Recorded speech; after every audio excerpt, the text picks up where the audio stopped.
What's up, everybody, and welcome back to another edition of The Dig, a series dedicated to helping you improve profitability on your farm.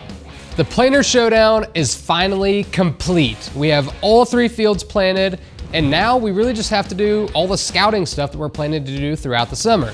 But before we dive into all that stuff, I'm Aaron, this is Collin. Let's dig in!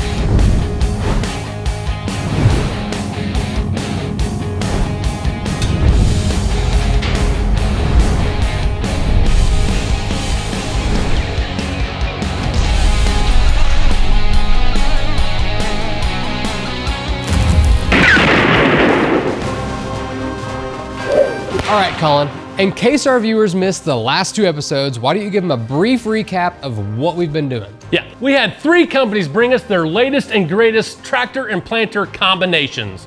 We had Case IH, we had John Deere, and we had Fendt.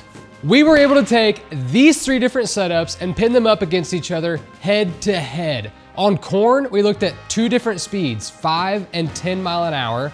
We also looked at 2 different grade sizes on corn, small plateless and large round. On the soybean side, we actually put all 3 of them up against each other, looking at 5 and 10 mile an hour across a 270 acre production field that we have. All right, Collin, now that we're done planting, what is next for the planter showdown?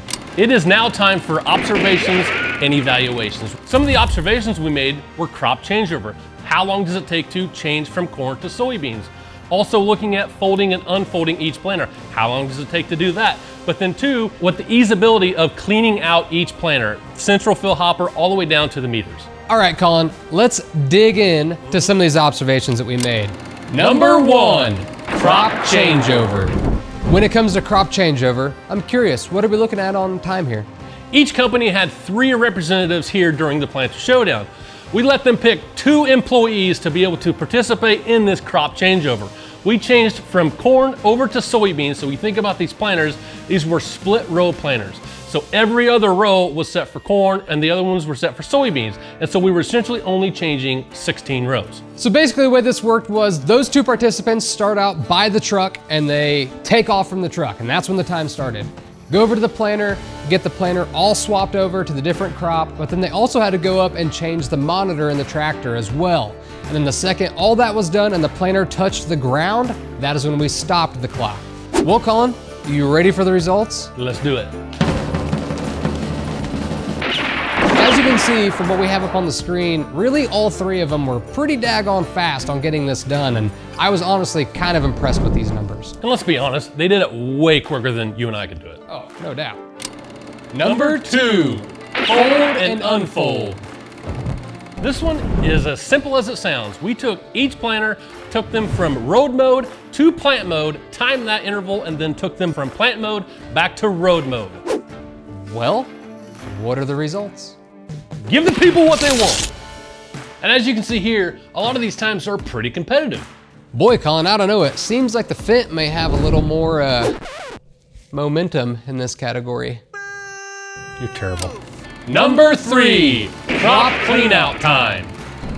So this last category here is one that it is truly observational. We had hard data on the last ones. We did not time this one. This is just strictly based on what we saw when we were cleaning out these planters. So Collin, give us a little brief synopsis of that. Yeah, so the case planter was actually fairly easy. We were essentially able to take a seed box, park it right under each central fill tank, slide a gate out, all the seed came out right into that seed box. Bada bing, bada boom. Bada boom, we're done. It was fairly easy. When it comes to Fendt, they had a neat little spout on each tank.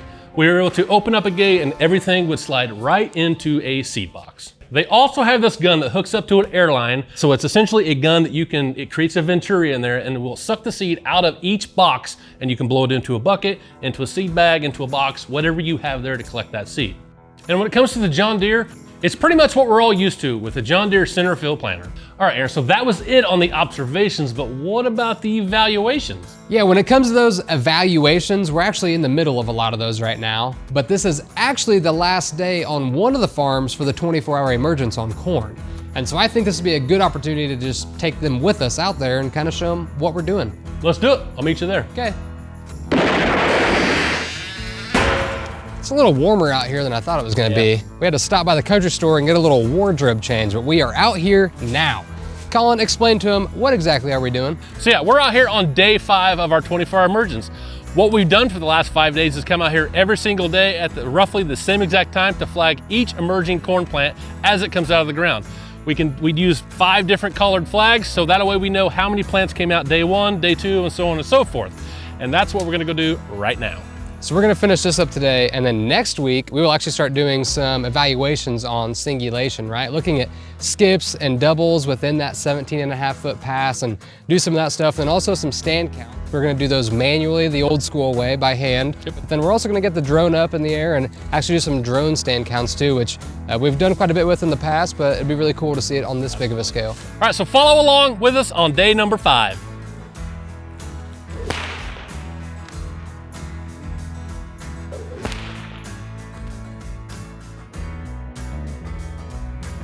Okay. All done, huh? Yep. 1 flag left. How many do you have left? 0. You're kidding me. Nope. What's the chances of that? Just means I worked harder than you did. I guess so. Or you had 1 more flag. Let's go with that. Yeah. Let's go with that. Let's go with that. Let's go with that. Well, that wraps up day 5 of our 24-hour emergence for this planter showdown. If you're interested to find out anything about this planter showdown, whether that be 24-hour emergence notes, stand counts notes, if you even just want to see the planters that we used in this showdown, be sure to come to Becknology Days in Atlanta, Indiana. All 3 of those planters will be out on display. You know, Collin, I think we should probably thank all these companies just one more time, right? For the fact that all 3 of them came together, they put it all on the line. I mean, it's just massive, right? I mean, trying to coordinate everything, having to get all their employees here to help. I mean, it was a whole thing, and we're so appreciative that we were able to work with them and pull this entire thing off. Make sure you guys let us know down in the comment section, what was your favorite tractor and planter rig that we had in the planter showdown this year? And with that, don't forget to like and subscribe and hit that little bell icon so you get notifications when future videos are released. And we will see you guys again on another episode of Hey, The Dig. Go find another plant for that. No. Here. Right there. Oh, I didn't stick.